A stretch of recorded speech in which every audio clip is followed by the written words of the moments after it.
오늘 우리에게 주시는 말씀은 데살로니가전서 4장 1절에서 12절 말씀입니다. 데살로니가전서 4장 1절에서 12절.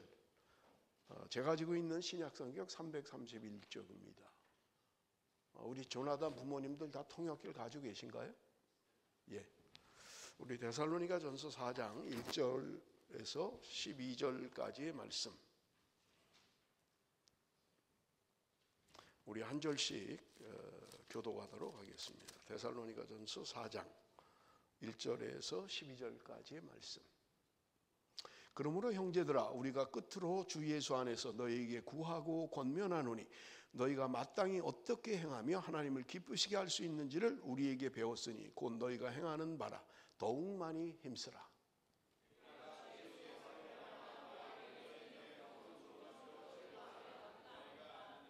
하나님의 뜻은 이것이니 너희의 거룩함이라 곧 음란을 버리고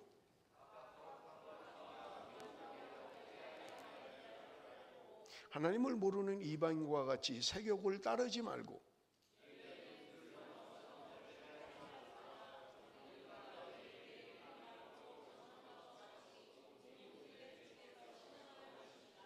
하나님이 우리를 부르심은 부정하게 하심이 아니요 거룩하게 하심이니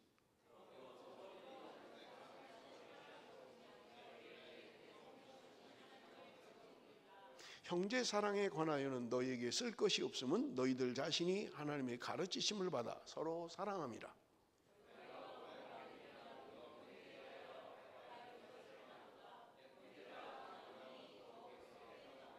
또 너희에게 명한 것 같이 조용히 자기 일을 하고 너희 손으로 일하기를 힘쓰라.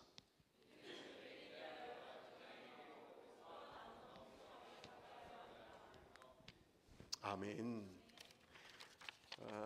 여러분, 오늘 우리가 읽은 데살로니가전서 4장 1절에서 12절 말씀은 오늘 우리 구역 큐티 나눔의 본문입니다. 여러분들 설교를 잘 들으시고 구역 나눔할 때 서로 나눌 수 있도록 그렇게 해주시면 좋을 것 같아요.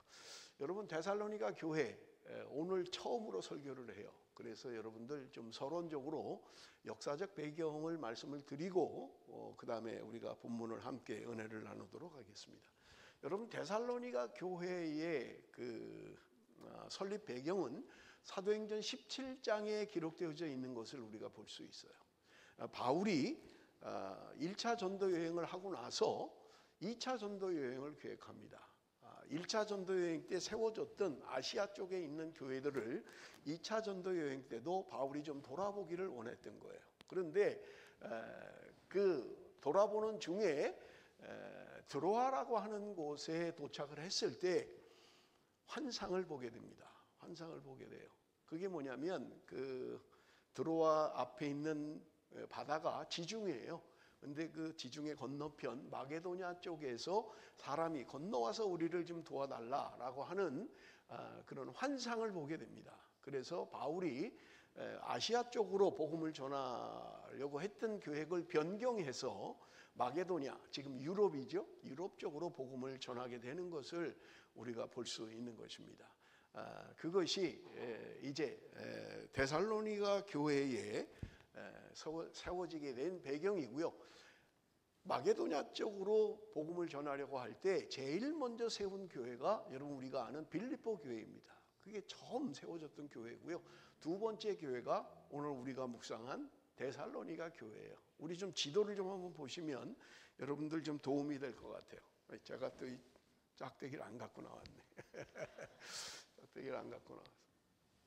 갔다 오려면 좀 시간이 많이 걸릴 것 같고. 여러분, 이게 뭐냐면 바울의 1차 전도 여행이에요. 바울의 1차 전도 여행을 다녀왔던 지도인데 파란색, 지금 녹색을 한번 보세요. 이게 이제 바울이 전도 여행을 갔던 이쪽, 지금 여기 안디옥, 이고니온, 더베 이쪽이 아시아라고 하는 거예요. 지금 우리가 보통 성경에 아시아의 교회 그럼 여기를 말하는 거예요. 그 요한계시록의 1급 교회도 요 근처에 다 있는 거죠. 바울이 지금 전도하고 1차 전도여행 때 돌아와서 이제 교회를 세웠던 거예요. 아시아의 교회. 그런 바울이 2차 전도여행 지도를 좀 올려주세요. 2차 전도여행 때 바울은 원래 개척했던 아시아 쪽의 교회를 다시 돌아보기 위해서 안디옥에서 출발해서 루스드라, 이고니온, 안디옥하고 드로아까지 갔다는 거예요. 저기 지금 이쪽 갈라디아 쪽, 이쪽 아시아 교회들을 돌보기 위해서요. 그런데 지금 드로아에서 환상을 봤다는 거예요. 이쪽 유럽 쪽에서 마게도냐 지역이라고 불렀던 곳이죠. 건너와서 우리를 도와달라라는 환상을 보고 바울이 전도 여행의 방향을 틀어버린 거예요. 아시아 쪽으로 갈렸던 계획을 바다 건너서 지금 마게도냐 쪽으로, 유럽 쪽으로 복음을 전하게 됐다는 말입니다. 그래서 1차 제일 먼저 세워진 교회는 네아폴리를 거쳐서 빌립보라는 곳에 교회를 개척을 하게 되는 거예요. 그것이 2차 선교 여행의 첫 번째로 세워졌던 교회입니다. 그리고 나면 여러분 데살로니가라고 있잖아요. 데살로니가 교회의 두 번째 개척을 했고요. 그 다음에 여러분 아는 교회는 아덴을 거쳐서 고린도 교회가 형성이 되고요. 그 다음에 바다를 건너서 다시 에베소 교회가 형성되는 것을 우리는 볼 수 있습니다. 그러니까 데살로니가 교회는 바울이 2차 전도 여행 때 세웠던 몇 번째 교회라고요? 두 번째 말씀을 드렸잖아요. 두 번째 교회. 첫 번째 교회는요? 빌립보 교회. 그래서 빌립보 다음에 데살로니가 교회가 세워졌다라고 하는 것입니다. 그런데 바울이 이 데살로니가 교회 2차 전도 여행 때 머문 기간은요 굉장히 짧았어요. 성경에 보면 3주간을 머물렀다 그렇게 돼요. 3주간을. 3주간 동안 바울이 데살로니가 지역에 가서 복음을 전하고 했던 거예요. 그런데 그 3주 동안에 이 사람들이 말씀을 받아들이고 그리고 교회가 형성됐던 것을 우리는 볼 수 있는 것입니다. 그게 뭐냐면 데살로니가 교회예요. 그런데 이 바울이 지금 전도 지도를 그냥 두세요. 지금 전도 여행을 하면서 3주간 머물렀다 그랬잖아요. 그리고 핍박을 받으니까 데살로니가에서 이제 떠나서 아덴 고린도 교회에 머물렀던 거예요. 그래서 고린도 교회에서 지금 바울이 데살로니가 교회에 편지를 쓰는데 편지를 쓴 이유는 지금 바울이 대신 디모데와 실라를 보냈던 거예요. 그 교회. 그런데 그들이 보고 내용은 뭐냐면 3주밖에 안 된 교회인데 아주 교회가 건강하게 잘 성장하고 있습니다 라는 보고를 받게 된 거예요. 그러니까 바울이 그 데살로니가 교회에 편지한 내용이 우리가 읽은 데살로니가 전후서다라고 하는 것을 여러분 기억을 하시면 좋을 것 같고요. 데살로니가 교회가 어떤 교회이냐라고 하는 것은 여러분 한번 나중에 데살로니가 전서 1장을 읽어보시면 그 교회가 어떤 교회였는지 기록하고 있는 것을 우리가 볼 수 있어요. 믿음의 역사, 사랑의 수고, 소망의 인내가 있는 교회였다. 그렇게 기록하고 있는 거예요. 불과 3주밖에 사역을 하지 않았는데 3주 동안 복음을 전하고 교회가 세워졌는데 그 교회가 믿음의 역사, 사랑의 수고, 소망의 인내가 있는 교회였다. 그리고 성경은 이야기합니다. 모든 믿는 자의 본이 되는 교회였다. 그렇게 이야기해요. 더군다나 소문이 좋은 교회였다. 그렇게 데살로니 교회가요. 바울이 뭐 얼마 머물지 않았는데 얼마나 건강한 교회인지요. 좋은 소문이 날 뿐만 아니라 믿음의 본이 되는 교회였다. 그렇게 이야기를 하고 있는 것을 우리가 볼 수 있습니다. 성령의 기쁨으로 말씀을 받아 환난을 이겨낸 교회였다. 여러분 그렇게 이해를 하시면 좋을 것 같아요. 개척한 지 얼마 안 됐는데 그 교회가 건강하게 그렇게 잘 성장해 가고 있는 것을 우리는 볼 수 있는 것입니다. 그것이 데살로니가 전서, 데살로니가 후서다라고 하는 거예요. 오늘 우리가 읽은 말씀을 한번 가보겠습니다. 4장 1절 말씀 한번 봅니다. 4장 1절 한번 같이 읽어볼까요? 4장 1절 다 같이 시작.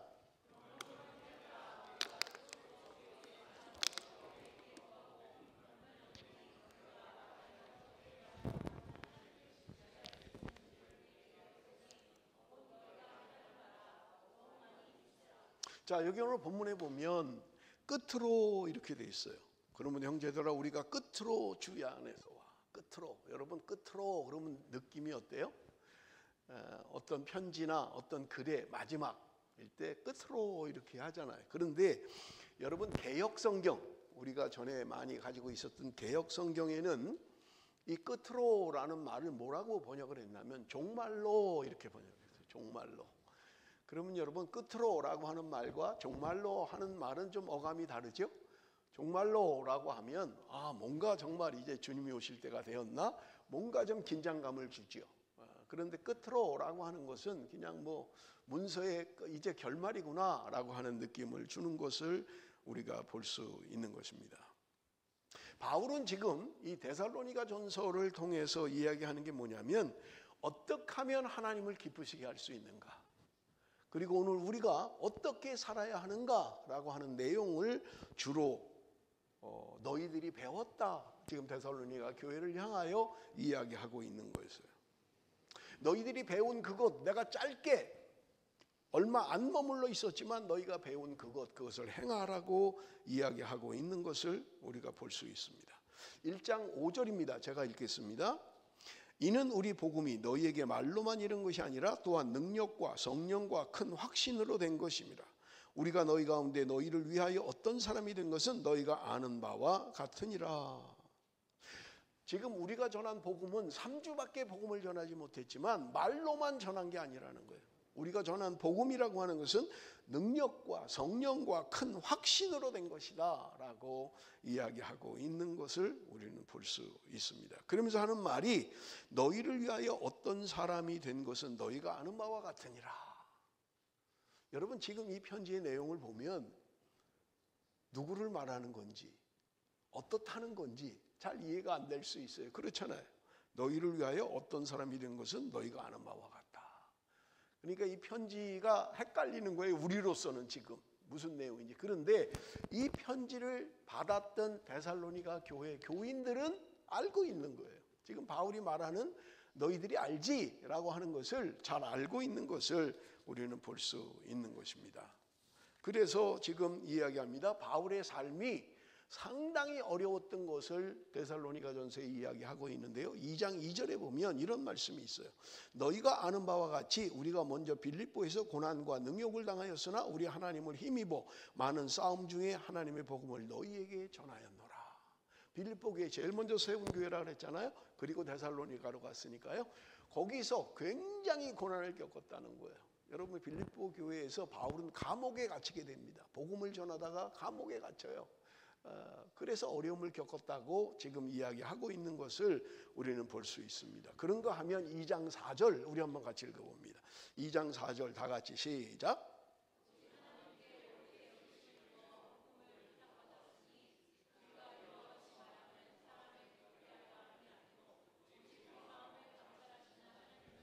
자, 바울은 이야기합니다. 내가 복음을 전하고 했던 것은 하나님을 기쁘시게 하기 위해서 한 것이지 사람을 기쁘기 위해서 한 게 아니다 라고 이야기하고 있는 것을 우리는 볼 수 있어요. 지금 앞에 말씀을 설교하는 게 아니기 때문에 그냥 정리만 하고 넘어갑니다. 그래서 바울은 이야기합니다. 2장 5절에 보면 아첨하는 말이나 탐심으로 전하지 않았다. 2장 7절에는 내가 권위를 내세우지 않았다. 2장 8절에 보면 목숨까지 아끼지 않았다라고 말하고 있는 거예요. 바울이 데살로니가에 복음을 전하면서 내가 아첨하기 위해서 너희들한테 말한 거 아니다. 탐심 때문에 말한 거 아니다. 내가 권위를 세우기 위해서 한 거 없다. 내가 목숨까지도 아끼지 않았다라고 이야기하고 있는 것을 우리가 볼 수 있습니다. 그러면서 2장 9절 10절에 이야기합니다. 형제들아 우리의 수고와 애쓴 것을 너희가 기억하리니 너희 아무에게도 폐를 끼치지 아니하려고 밤낮으로 일하면서 너희에게 하나님의 복음을 전하였노라. 우리가 너희 믿는 자들을 향하여 어떻게 거룩하고 옳고 흠 없이 행하였는지에 대하여 너희가 증인이요 하나님도 그러하시도다. 지금 바울이 이야기하는 것은 너희들 알지? 내가 어떻게 너희들에게 했는지 알 거야 라고 하는 것을 지금 이야기하고 있는 거예요. 그래서 4장 1절에 너희가 더욱 많이 힘쓰라 라고 이야기하고 있는 것입니다. 무엇을 힘쓰라는 거예요? 하나님의 뜻을 행하라고 이야기하고 있는 것을 우리가 볼 수 있어요. 자, 그러면 하나님의 뜻은 뭐냐? 라고 하는 것입니다. 3절에서 6절 우리 한번 같이 읽어봅니다. 하나님의 뜻이 무엇인지를 우리 함께 살펴봅니다. 다 같이 읽습니다. 시작.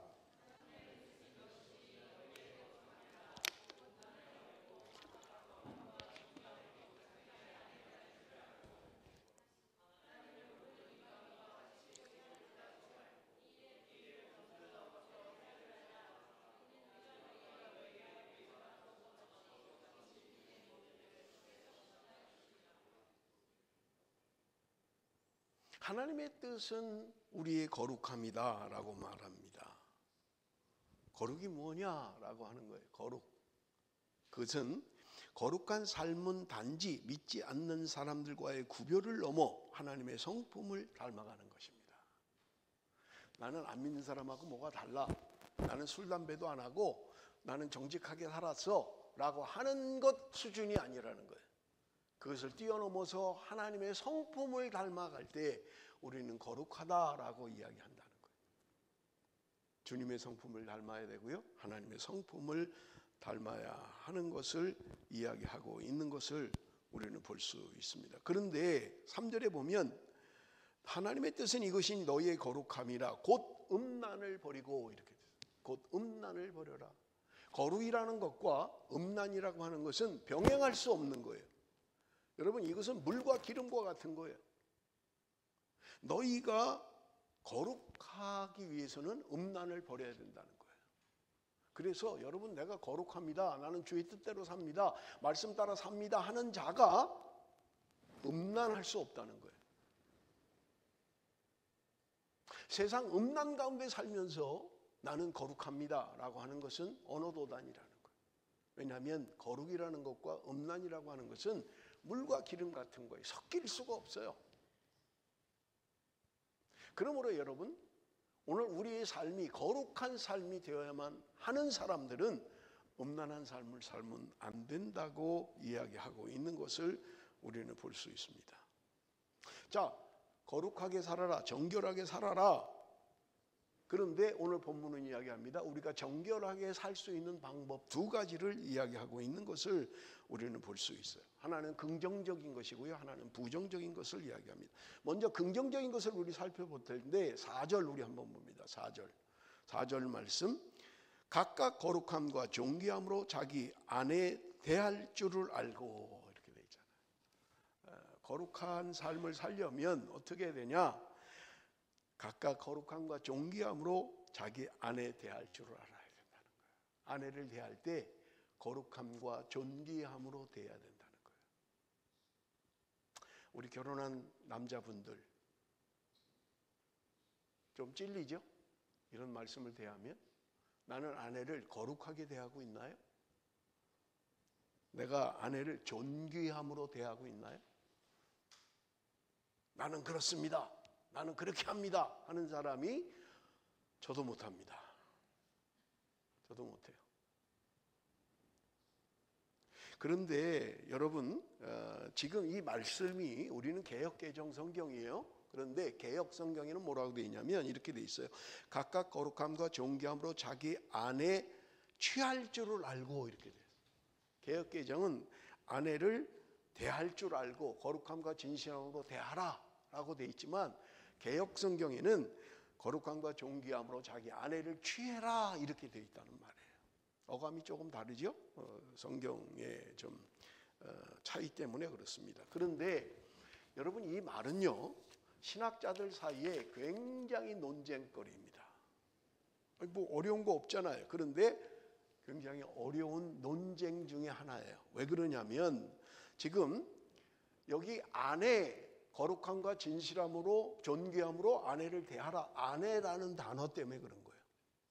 아내라는 이 단어가, 여러분, 우리 한글 성경은 100% 다 아내라고 번역을 하고 있어요. 그런데 영어 성경을 보면 달라요. 영어 성경은 이 단어의 의미를 다르게 번역하고 있어요. 여러분, 거기 지금 떠 있죠? 킹 제임스 버전은 베셀이라고 하는 그릇이라고 번역을 했어요. 그런가 하면 NIV 성경은 바디라고 번역을 했어요. 우리의 몸이라는 거예요. 그런가 하면 RSV는 와이프라고 번역을 한 거예요. 그러면 단어는 하나일 건데 왜 단어의 의미가 영어 성경은 다 다르냐 하는 거예요. 어디는 그릇으로, 어디는 몸으로, 어디는 아내로 왜 이렇게 번역을 하느냐 하는 거예요. 여러분, 이것 때문에 학자들이 논쟁을 하는 거예요. 지금 이 말의 의미는 이거다라고 하는 것 때문에 논쟁을 하고 있는 것을 우리 볼 수 있어요. 자, 그래서 그러면 이 단어가 다른 데서는 어떻게 쓰였나 보자 라고 하는 거예요. 우리 한번 봅니다. 베드로전서 3장 7절 우리 한번 같이 읽어봅니다. 베드로전서 3장 7절 다 같이 시작.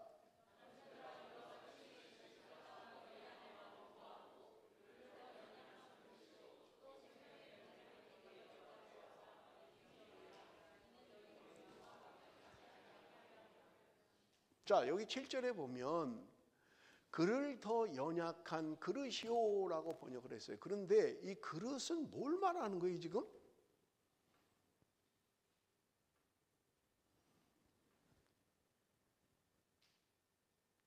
그 문장에서 그릇은 뭘 말하냐고요? 아내를 말하잖아요. 그죠? 여러분 성경을 읽을 때 주의해서 읽으셔야 돼요. 여기 지금 그릇이라고 이야기하는 것은 아내를 비유적으로 말하는 거예요. 그러니까 여러분 우리가 영어도 그렇잖아요. 의역한다. 영어를 직역한다 이렇게 하잖아요. 그러면 뜻이 완전히 달라질 수 있잖아요. 직역하는 것과 의역하는 건 다르잖아요. 의역은 그 본문의 의미를 아는 거예요. 이렇게 말하는 단어, 이렇게 사용하는 문장의 의미가 뭔가라고 하는 것을 찾아서 번역한다면 그건 의역을 하는 거예요. 그런데 그대로 번역을 하면 때로는 저자의 의도를 놓칠 수가 있죠. 그렇게 말한 게 아닌데 그렇잖아요. 그런 의미예요. 그러니까 지금 이 본문에 베드로전서에서 이야기하고 있는 건 뭐냐면 더 연약한 그릇이라는 걸 누구로 말하는 거예요? 아내가 연약한 그릇이라는 거예요. 아내가 연약한 그릇이다. 연약한 그릇이란 뭐예요? 깨지기 쉽다는 거예요. 깨지기 쉽다는 거예요. 그러니까 남편들은 조심해라. 아내를 조심해서 달아야 된다. 거룩하고 존귀하게 달아야 된다. 그렇지 않으면 깨진다라고 하는 것을 이야기하고 있는 것을 우리는 볼 수 있는 것입니다. 그래서 우리 한글 성경은 그릇이라는 원어의 의미는 그릇이에요. 원어 성경에는 그릇이라고 번역을 했어요. 그런데 우리 한글 성경은 그것을 전부 다 아내라고 번역을 한 거예요. 왜냐하면 의역을 한 거예요. 지금 여기 원어에 말하는 그릇이라고 하는 것은 아내를 말하는 것이다. 그러니까 한글 성경은 전부 다 아내로 번역을 해버린 거예요. 자, 그런데 고린도후서 4장 7절 우리 한번 같이 읽어봅니다. 고린도후서 4장 7절 다 같이 시작.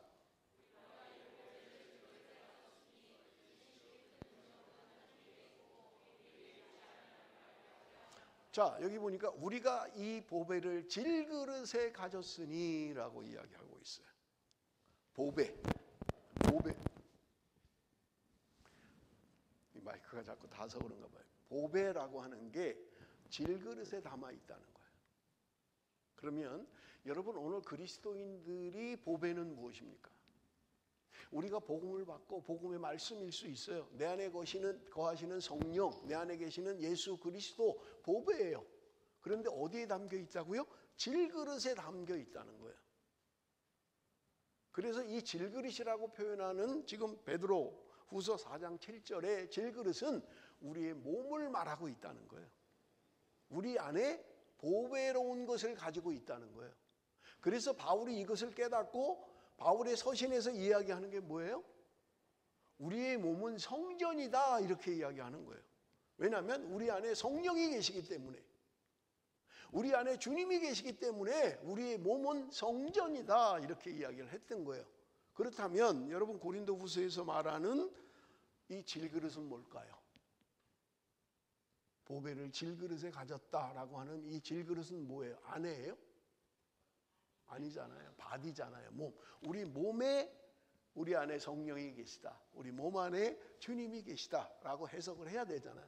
그러니까 성경에는 여기 우리 한글에는 아내로 번역을 했지만 어디서는 질그릇, 그릇이라고 번역을 했고 어디서는 몸으로 번역을 했다는 거예요. 그럼 뭐가 맞을까요? 몸이 맞을까요? 아내가 맞을까요? 그릇이 맞을까요? 이래서 신학자들이 논쟁을 한다는 거예요. 이것 때문에. 이거는 아내야, 이거는 몸이야, 아니야, 이건 그릇이야 라고 논쟁을 한다는 거예요. 일부 예배 때 제가 질문을 했더니 어떤 성도가 그래요. 아내가 좋은데요 그러더라고요. 아내. 그래야 남편이 좀 잘할 거 아닙니까? 근데 저는요, 몸이 더 좋은 번역이라고 생각을 해요. 왜냐하면 아내라고 한정을 하면 부부 사이에서 밖에는 해석을 할 수가 없잖아요. 혼자 사는 사람은 아내가 없는데.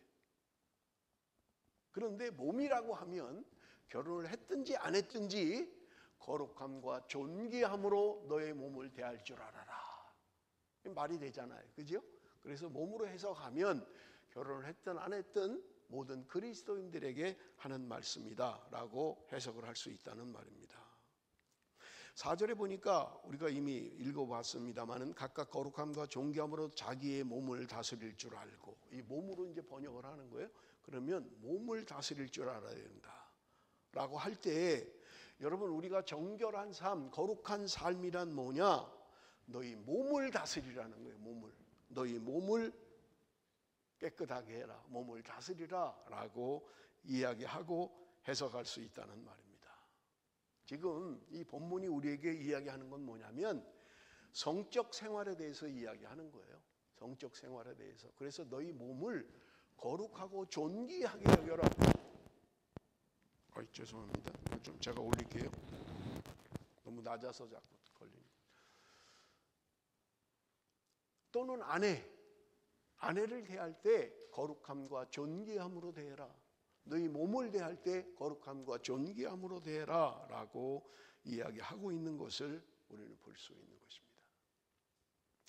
여러분 오래전이긴 합니다만은 카일 아이들먼이라고 하는 사람이 거짓 신들의 전쟁이라는 책을 썼어요. 아주 저도 참 흥미롭게 읽었던 그런 책입니다. 거짓 신들의 전쟁. 우리 안에 거짓 신들이 많이 있다는 거예요. 그런데 이분이 6장에 뭐라고 했냐면 섹스의 신이 있다는 거예요. 섹스의 신.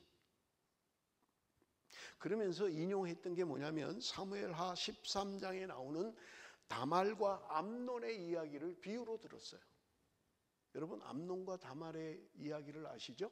우리 한번 봅니다. 사무엘하 13장 1절에서 3절 제가 읽겠습니다.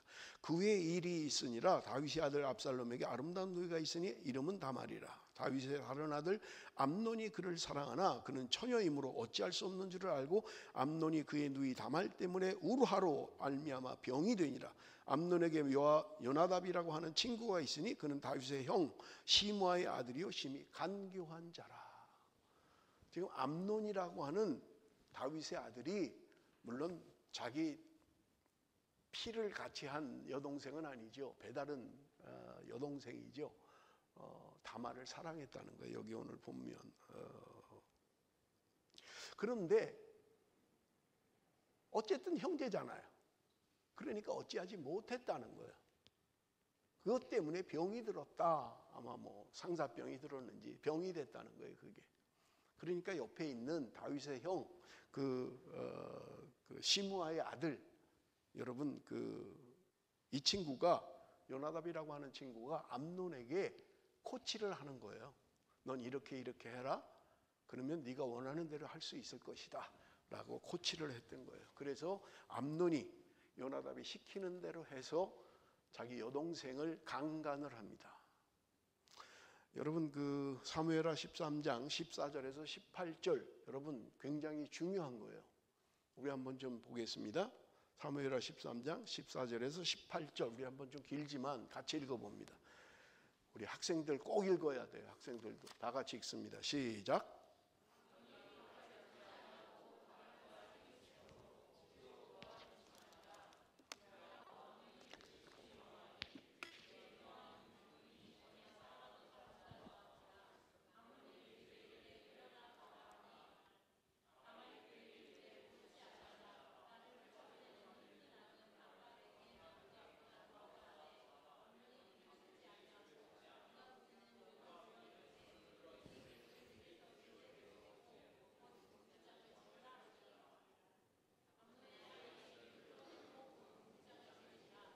자, 암논이라고 하는 자가 요나답이 코치하는 대로 자기 아내를 겁탈을 한 거예요. 자기 여동생을 겁탈을 한 거예요. 그런데 성경이 말하는 게 뭐냐?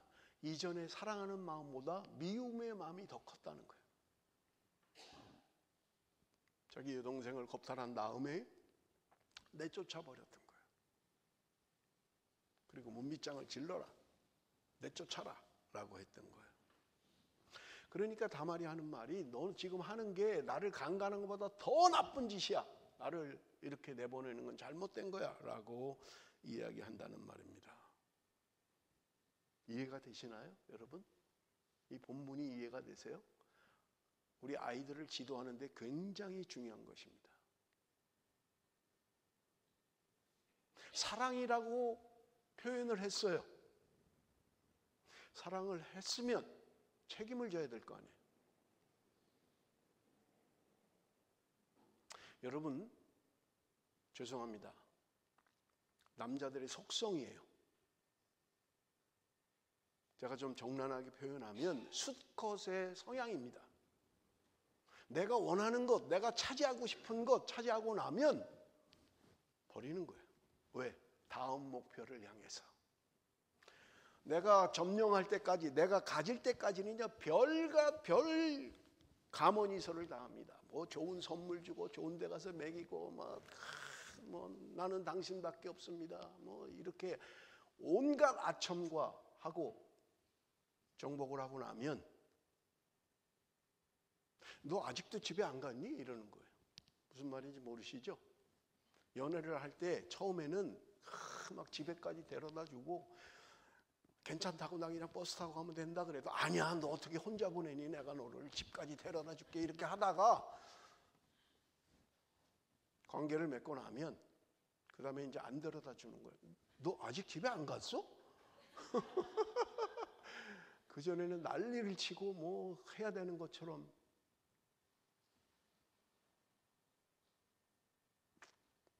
남자를 믿지 마십시오. 제가 정확하게 얘기하면 90% 이상입니다. 자신 있으면 얘기해 보세요. 나는 절대 아닙니다 하는 사람이 있어요? 제가 많이 봐줘서 90%예요. 99%라고 하고 싶은데 대부분의 남자를 믿지 마십시오. 온갖 가머니설로 온갖 선물로 유혹해도 믿지 마십시오. 일단 잠을 자고 나면 완전히 관심 밖으로 떨어져 버려요. 그만할게요 제가. 신들의 전쟁이라는 책에 이렇게 했어요. 한번 좀 읽어봅니다. 좀 한번 읽어보면 좋을 것 같아요. 자, 우리 한번 같이 읽을게요. 시작.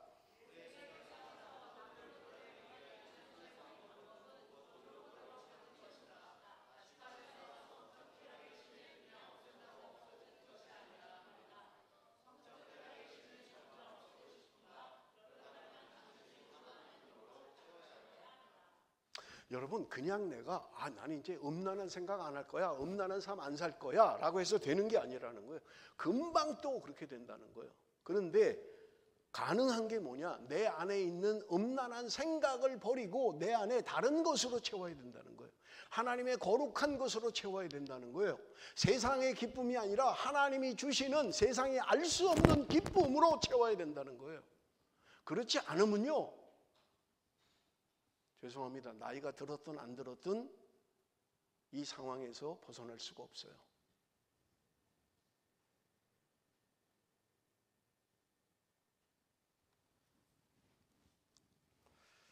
여러분 천주교의 김수환 수기경 돌아가셨죠? 그분이 이 문제에 대하여 이렇게 이야기했어요. 이것은 사회만의 문제인가? 오늘날 교회 안에 가장 큰 문제가 있다면 그것은 다름 아닌 교회 안의 성적 타락이다. 여러분 김수환 수경이 누구예요? 몇십 년 전에 있었던 사람이에요. 죽은 지도 오래됐고요. 그런데 그가 말하기를 이 음란의 문제, 정욕의 문제, 이것은 사회만의 문제가 아니라는 거예요. 교회 안에도 문제라는 거예요. 들을 게 있는 사람은 들으십시오. 더군다나 내 안에 정욕을 컨트롤하지 못하는 청년 때에 여러분 심각한 문제입니다. 누구도 자랑하면 안 돼요. 누구도 장담하면 안 돼요. 쉽게 넘어가 버립니다. 분위기만 되고 상황만 되면 그렇게 믿음 좋은 청년도 넘어가 버리고 마는 거예요. 안 만드는 게 제일 좋아요. 그런 상황을 안 만들어야 돼요. 여러분 오늘 본문에 부정적인 건 뭐냐, 긍정적인 걸 이야기했다면 긍정적인 건 뭐냐, 부정적인 건 뭐냐라고 하는 거예요. 5절 말씀을 우리 한번 읽어봅니다. 5절을 다 같이 읽겠습니다. 다 같이 시작.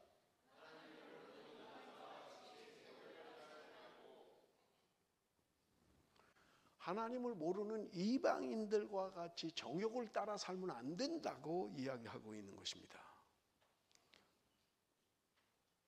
여러분, 이 사회를 우리 보시면 알잖아요. 얼마나 음란한 사회가 됐는지. 남자 여자 할 것도 없어요, 요새는. 전에는 남자들이 주로 그랬는데 요새는 여자들도 마찬가지예요. 음란해져 있는 거예요, 다.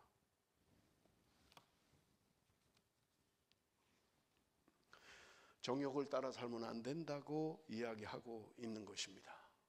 내 안에 음란한 것으로 채우지 말라는 거예요.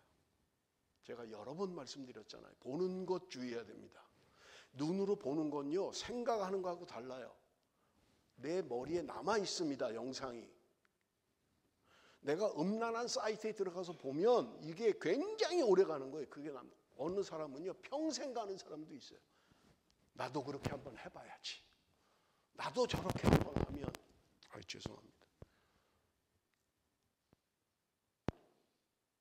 눈으로 보는 거 조심해야 돼요. 아주 쉽게 넘어가 버리는 거예요. 책방 가서 음란한 그 잡지 이런 거 사면 안 돼요. 그런 거 사고 보면 안 된다는 거예요. 사이트에 들어가서 음란한 거 동영상 보면 안 된다는 거예요. 우리 때는 사실은 제가 청년 때는 이런 게 없었어요. 무슨 이런 컴퓨터 이런 게 발달을 안 했기 때문에 그렇게 뭐 볼 수 있는 게 아니에요. 무작위로 뭐 목사 컴퓨터에도 무작위로 들어오는 거예요. 막 광고가 뭐 막 뜨는 거예요. 조심하셔야 됩니다. 6절 말씀 우리 한번 봅니다. 6절 말씀. 이 일의 분수를 넘어서 형제를 해하지 마라. 이 일이라고 하는 것은요, 음란한 것을 이야기하는 거예요. 정욕에 이끌리는 삶을 말하는 거예요. 분수를 넘지 말라. 여러분, 그 본문의 의미는 경계선을 넘지 말라는 거예요. 경계선을 넘지 말라. 여러분, 결혼이라고 허락된 그 경계선을 벗어나는 것을 말하는 거예요. 내가 결혼으로 부부관계, 성적인 관계가 허락된 부부의 관계를 넘어가는 것, 그건 분수에 넘는 일이라는 거예요. 남편이 됐든 아내가 됐든 자기 아내 외에 성적인 관계를 맺는 것은 분수를 넘어가는 거예요. 왜 이게 형제를 해야 한다고 이야기할까요? 분수를 넘는 게 왜 형제를 해요? 여러분, 상상을 한번 해보세요. 여러분 가정에 내 남편이, 내 아내가 이런 음란한 것에 정욕에 노출됐다 하면 그 가정은 박살나잖아요. 누가 편안하게 잠을 잘 거예요? 무슨 관계가 그렇게 편안해질 수 있냐고요? 얼마나 고통스러운 거예요. 한순간에 내 쾌락에 빠지는 것이 내 가정을 다 망쳐버리는 거예요. 내 아내, 내 남편, 내 자녀들.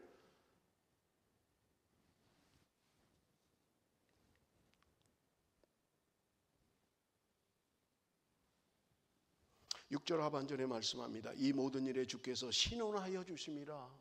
성적인 범죄는요, 반드시 대가를 하나님이 치르게 하십니다. 그냥 끝내지 않아요. 하나님 용서의 하나님이지만 끝내지 않아요. 여러분, 다윗이 범죄했을 때 보세요. 한순간의 쾌락이었어요. 그가 울고 불고 회개하고 하나님 앞에 용서를 받았지만 그 사이에서 난 아들은 하나님이 죽여버렸어요. 여러분, 성적인 범죄는요, 그냥 용서하지 않아요. 반드시 대가를 치르게 하신다는 거예요. 7절 8절 우리 한번 같이 읽어봅니다. 7절 8절 다 같이 읽습니다. 시작.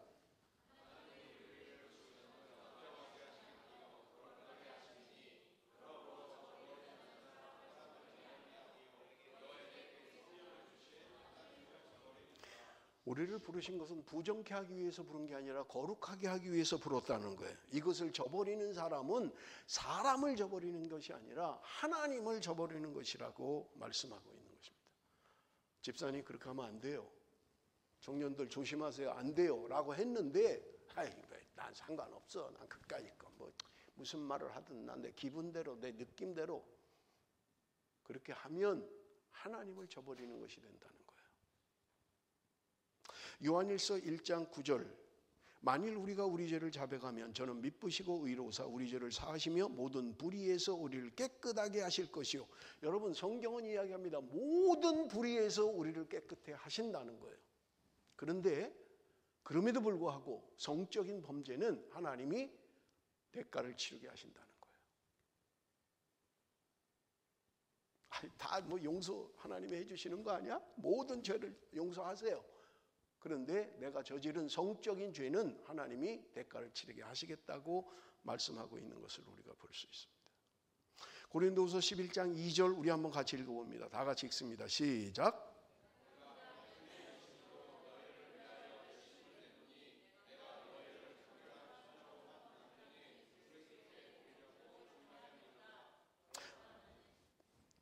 내가 너희를 여기 정결한 처녀로 한 남편인 그리스도께 드리려고 중매했다는 거예요. 얼마나 아름다운 말입니까? 오늘 구원받은 하나님의 백성들이 주님의 신부라는 거예요. 결혼할 때 신부들이 얼마나 단장을 합니까?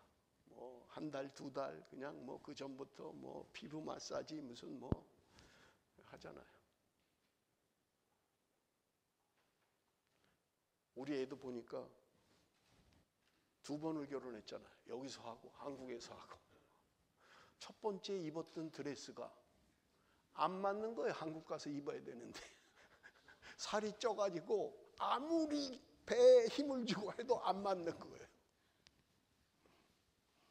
한 달 동안 월남쌈만 먹었잖아요. 한 달 동안. 나는 무슨 죄예요, 나는. 내가 장가가는 것도 아닌데. 뭐 좋긴 했어요. 그러니까 몸무게가 빠지더라고요. 겨우 그걸 이제 해서 한국 가서 결혼식을 했는데.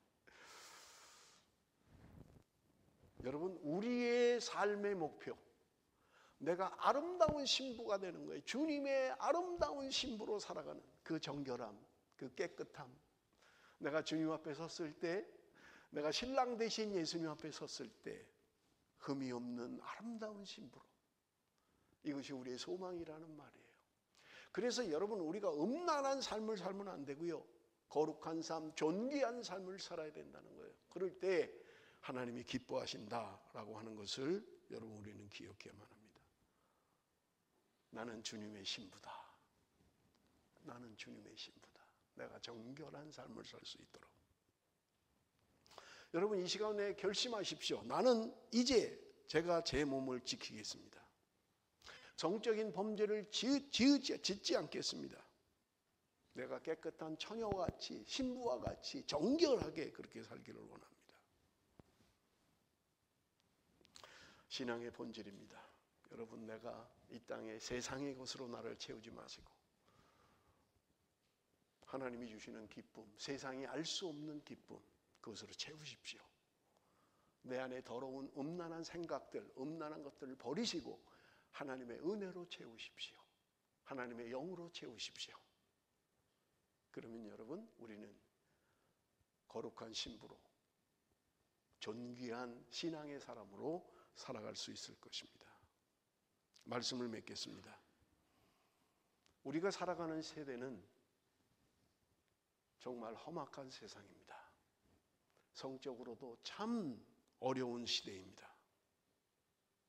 젊은이들이 영적인, 성적인 정결함으로 살아가는 것은 너무너무 어렵습니다. 그럼에도 불구하고 여러분 늘 기억하십시오. 나는 주님의 거룩한 신부다. 나는 주님의 정결한 신부다. 내가 주님을 맞이할 때 그 모습으로 맞이할 수 있도록 여러분 우리가 해야 된다는 말입니다. 이제는 우리 주 예수 그리스도의 은혜와 하나님 아버지의 극진하신 사랑과 성령의 위로하심과 교통하심과 역사하심이 말씀을 듣고 말씀대로 살기를 소원하는 사랑하는 성도들 머리머리 위에 지금부터 영원토록 함께 계실지어다. 아멘.